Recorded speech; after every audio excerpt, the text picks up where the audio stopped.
Bonjour, bonjour à tous, madame, messieurs, merci d'être encore des nôtres ce matin. C'est la revue des grandes unes. Alors, c'est la quatrième édition de la semaine, la quatrième justement. Alors, puisque nous sommes jeudi et la presse nous propose des sujets aussi intéressants, je vous invite à faire un tour dans les kiosques. La nouvelle expression, par exemple, parle bien sûr de ces avocats qui dérangent le régime. C'est à la une de ce numéro disponible dans les kiosques ce matin. Dans ces 10 dernières années, on le constate d'ailleurs, la scène politico-judiciaire est donc animée par des nouvelles générations d'avocats. On le voit dans le journal La Nouvelle Expression, dans un dossier de la page 6 à la page 8. Le journal parle également de la crise anglophone, les propositions d'un enseignant à découvrir dans ce numéro 10 et 11, bien entendu. Alors, on s'intéresse aussi à l'insécurité, peur à Bamenda, après avoir donc terrorisé le sud-ouest. Les activistes de l'État virtuel de l'Ambazonie veulent étendre, bien entendu, leur vandalisme dans le nord-ouest. C'est à lire dans le journal disponible ce matin aussi. Alors, autre chose, c'est la météo qui parle donc des dons d'ordinateurs du chef de l'État quand le Cameroun lance bien sûr l'université de 3e génération après la prime d'excellence. Les nouveaux campus numériques avec notamment le concours de la Chine sont annoncés à Bamenda, Boya, Douala et bien sûr Maroua. C'est dans le journal en page 4 de la météo de ce matin. La météo parle également de Joseph-Antoine Bell. Soyons tous derrière le chef de l'État pour la réussite de la CAN.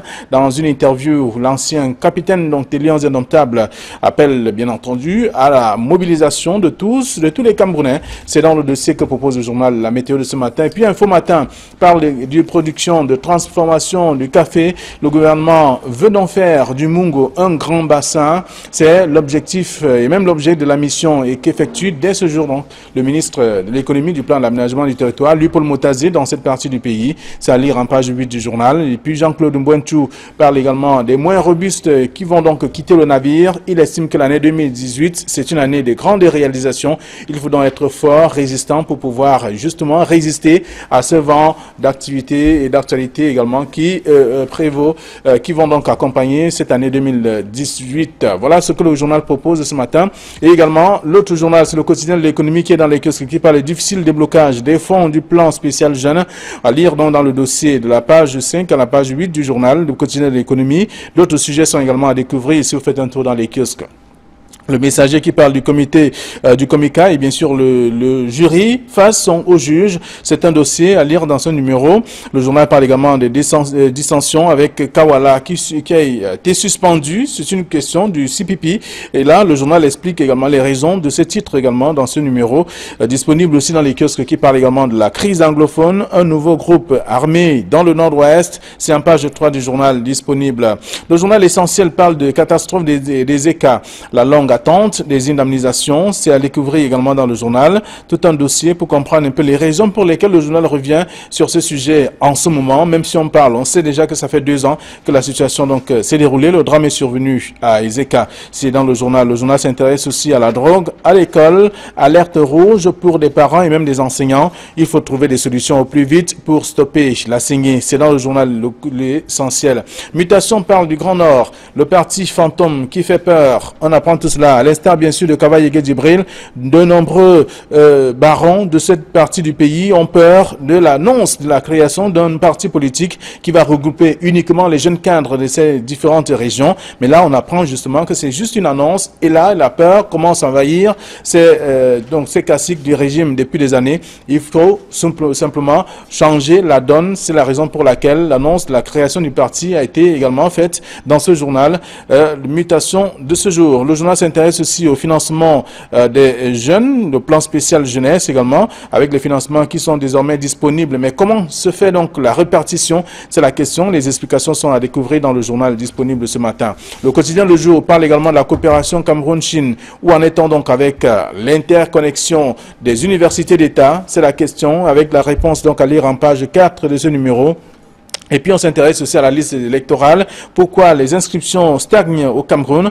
La raison, les raisons sont évoquées dans le dossier que propose le journal. C'est une enquête menée par le quotidien Le Jour de ce matin. Et puis émergence qui parle aussi du contrôle supérieur de l'État. La gestion de Rosemba, Achou, au scanner, c'est dans le numéro disponible. Le journal parle également de Boko Haram qui continue à recruter les jeunes dans l'extrême nord. C'est dans le journal en page 3 de ce numéro, disponible aussi dans les kiosques. Cameroun Tribune parle de plan triennal spécial jeune, premier financement disponible, c'est ce que le journal nous apprend. Le dossier est également à découvrir dans ce numéro disponible, la page 5 de ce journal. Et puis le financier d'Afrique qui est également disponible, il parle du Cameroun. Le plan de restructuration, bien entendu, de 5 banques rejetées. Qu'est-ce qui fait problème? On parle de l'absence de projections financières, donc également d'évaluation aussi de tous ces plans qui ne sont pas respectés, avec la composition même de ces dossiers qui ne sont pas également, qui n'est pas également respectée par ces différents responsables des banques. Aussi, on voit donc tout cela dans le dossier proposé par le journal. Le financier d'Afrique sur le Fonds monétaire international qui rejette donc tous ces plans. C'est à découvrir dans le journal, disponible aussi ce matin. Voilà ce que la presse nous propose. Camille Nelly, bonjour. Flavien Valondongo, bonjour. Bonjour aux téléspectateurs d'Equinox Télévision. Bonjour Guy Fongan. Et bonjour à tous ceux qui accordent beaucoup de crédit à cette émission, parce qu'ils sont nombreux, hein, ceux qui nous disent tout le bien qu'ils pensent de la revue des campagnes. Très bien. Alors, Guy, bonjour. Bonjour Flavien et bonjour aux nombreux téléspectateurs qui chaque jour prennent un plaisir inégalé à regarder les unes qualitatives qui paraissent au Cameroun. Moi, je voulais ce matin avoir une pensée spéciale pour Rigobert Song. C'est vrai qu'il est rentré bredouille, il faut qu'on apprenne aussi à aimer les défaites, il n'y a pas que les victoires. Ce fut un apprentissage avec cette équipe à prime. Le championnat d'Afrique des Nations au Maroc n'a pas été ce qu'on attendait de cette sélection-là, mais on ne devrait pas jeter le bébé avec l'eau du bain et on devrait encourager et apporter notre soutien à Rigobert Song, le capitaine courage qui nous a fait rêver quand il était en sélection nationale. Donc, on peut accepter aussi les défaites et on peut gagner demain.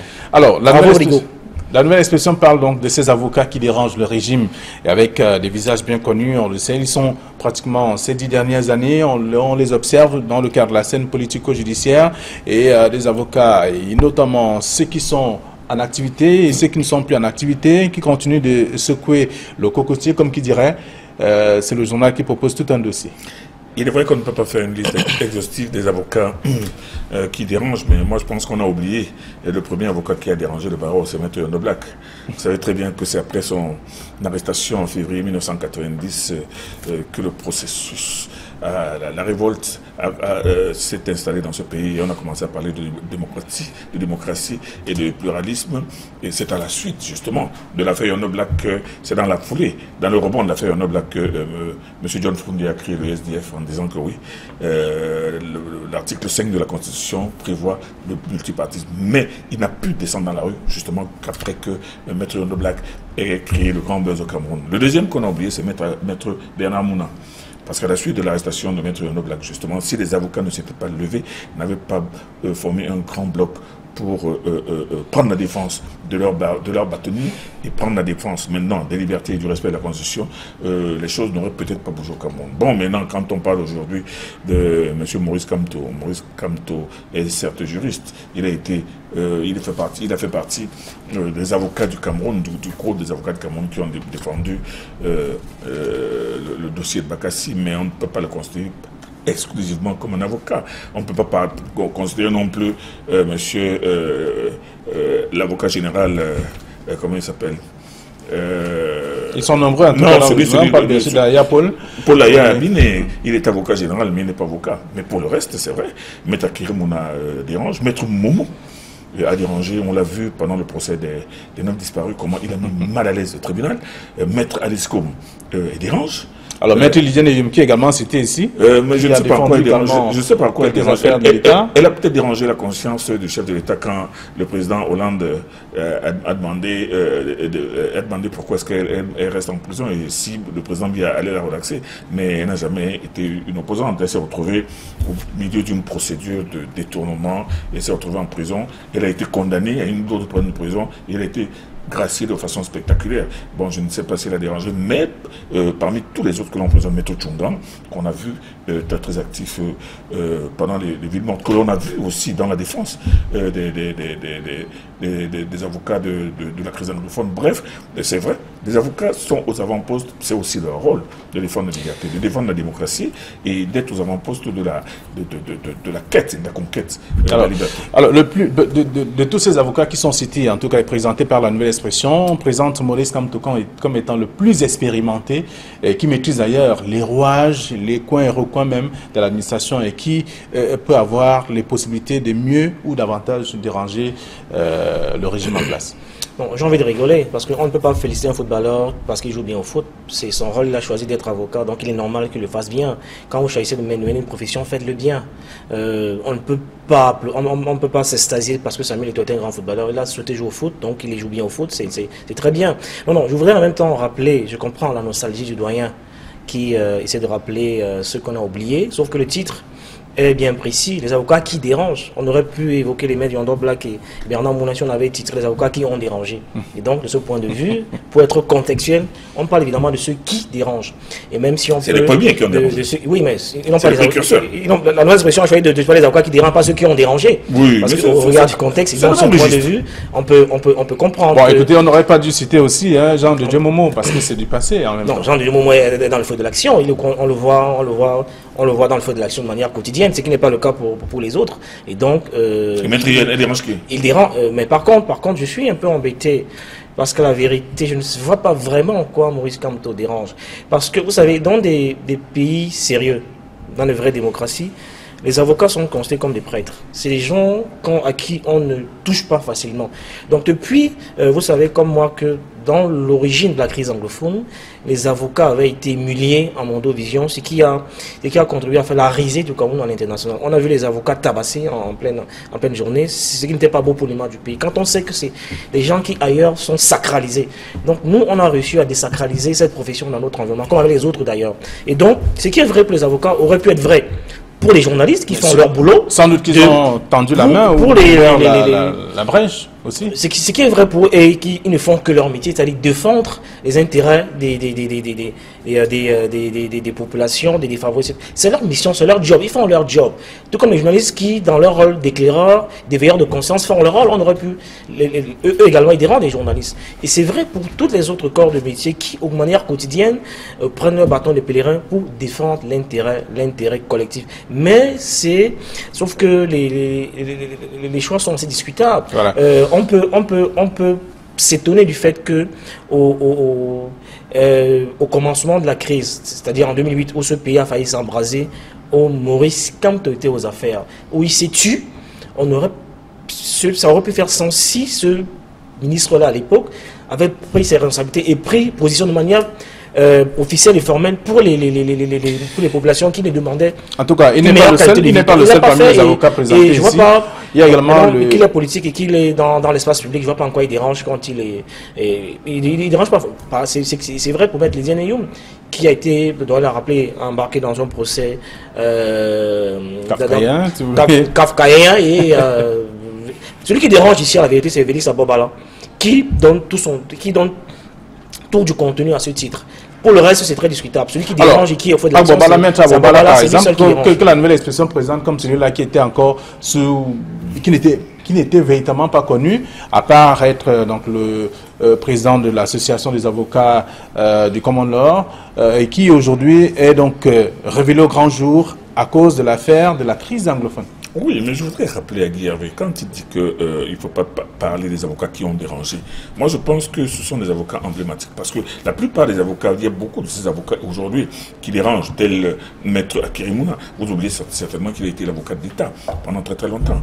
Monsieur Maurice Kamto, pendant qu'il était dans le gouvernement, il a été l'avocat de l'État dans l'affaire Bakassi. Maître Tchungan a été l'avocat de l'État dans beaucoup de dossiers. Mais si aujourd'hui il est l'avocat, il s'est illustré de nouveau comme l'avocat des anglophones, c'est parce que c'est avant tout un défenseur de la liberté. Donc moi, je ne pense pas qu'il puisse y avoir une divergence entre ces avocats qui dérangent aujourd'hui et ceux qui ont dérangé. Mais pour revenir à Maître Agbo Bala, par exemple, au moment où il est en train de se positionner comme le grand champion de la Common Law, parce que lui-même est le président de la Common Law. Et c'est pour ça qu'il était au fond de cette revendication des avocats anglophones demandant la traduction du nouveau code de procédure en anglais. Mais seulement, de là à estimer que non, certains dérangent moins que d'autres, ou d'autres peuvent déranger plus que d'autres.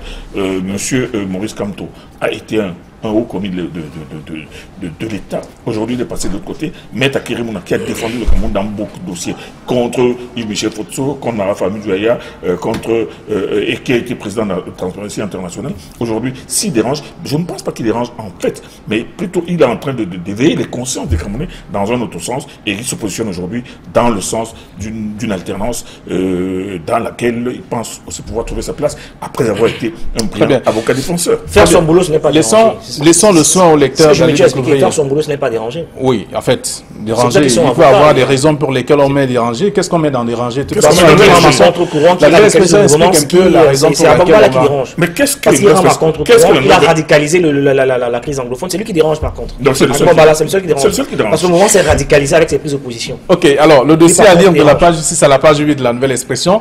Donc, on peut comprendre un peu ces avocats qui dérangent le régime de Yaoundé. Donc, on sait depuis une dizaine d'années carrément, selon des explications du journal ce matin. Alors, autre sujet, c'est le quotidien Le Messager qui parle du Comica. Le Comica et le jury face au juge. On voit tout cela dans la presse. On a vu à travers également des médias aussi audiovisuels, des rencontres, des confrontations en fait entre le comité d'organisation et certains journalistes. Non, c'est avec le scandale de la dernière élection de la Miss que les Camerounaiseries de l'élection de Miss Cameroun ont été étalées au grand jour. On savait très bien que c'est une histoire à grimper au mur, mais ça, cette fois-ci, avec une candidate portant le professeur numéro 9 qui estime qu'elle devait faire ceci, avec la Miss elle-même élue qui ne sait même pas chanter l'hymne national, on comprend que cette histoire-là est une... Non, je vois Guy Hervé Fonga qui est en train de se... Non, mais allez-y, vous n'allez pas vous intéresser à ces gestes. Non, c'est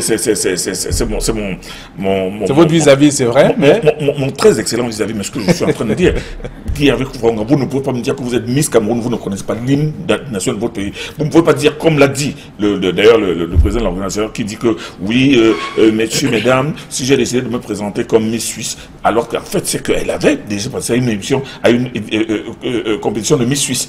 Donc, quand on se trouve face à une jeune fille comme celle-là, je ne dénie pas ses qualités, ni physiques, ni intellectuelles, ni quoi que ce soit, mais le fait c'est que être élu Miss Cameroun, le minimum, c'est au moins de savoir chanter l'hymne national. Et cette affaire qui a fait le tour des réseaux sociaux, banalisée par certains, scandalisant les autres, moi je pense que c'est une histoire quand même suffisamment importante. La preuve aujourd'hui, le titre lui a été retiré.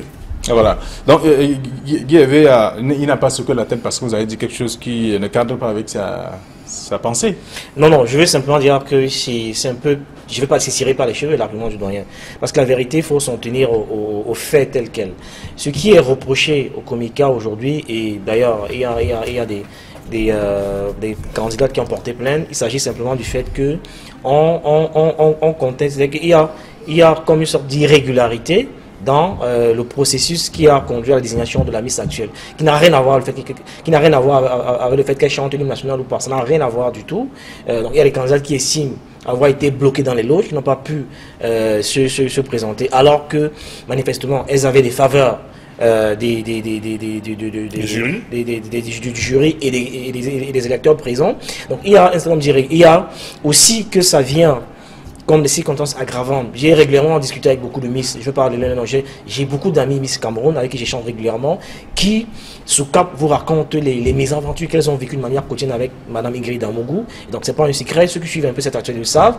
On ne va pas le revenir ici par pudeur, pour ne pas tirer sur une ambulance. Et donc je vais simplement dire l'irrégularité de cette élection n'a rien à voir avec le fait que la Miss ne sait pas soi-disant chanter le national. Gravissime. Non, rien à voir. Ça n'a rien à voir. C'est parce que certains candidats ont estimé qu'il y avait beaucoup d'irrégularités. Et puis, qu'est-ce qui fait le buzz selon vous ces derniers temps? Parce ça part de là.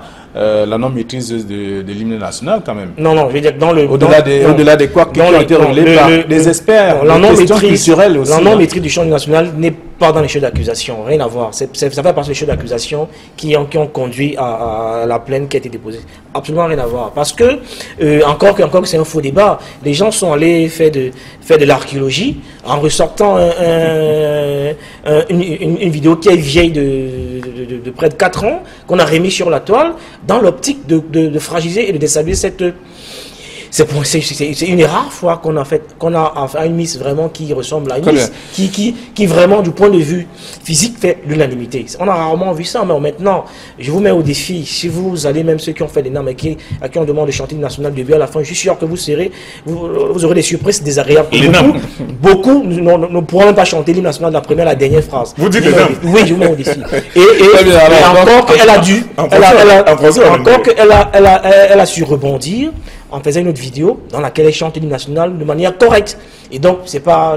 Je veux dire qu'on a vu, même si on est l'équipe nationale, pendant un match officiel où certains footballeurs ne chantent pas, parce qu'ils ne savent pas chanter, on l'a vu, ils ne chantent pas de manière régulière. Alors, très bien. Ça n'a heurté personne. Très bien, laissons...